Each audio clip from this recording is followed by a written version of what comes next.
So what's up mga lapatids, magandang hapon sa inyo. Kaya tara samahan nyo ako, magpapatuwa tayo ng mga ibon natin. So yan, ang ganda ng sigat ng araw mga lapatids. Tara, let's go, samahan nyo ako. So yan mga lapatids, ready lang natin yung mga patuwa nila. Bali sa pagpakain na uli ako na ito, 2 kutsara paghapon.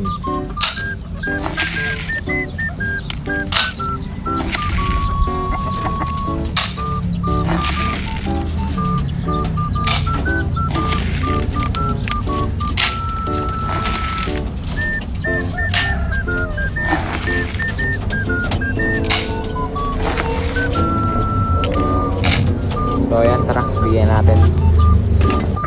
At so yung mga lapatid, tapos na natin sila bigyan ng patuka. Ayan, kumakain na sila. Antayin lang natin maubos at bibigyan natin sila ng tubig. So yun lang mga lapatids, maraming salamat sa inyo. Sana supportahan nyo, huwag nyo kakalimutang i-follow and like sa aking TikTok at sa aking Facebook. At share nyo na rin. At sa aking YouTube channel mga idol, huwag nyo kalimutan.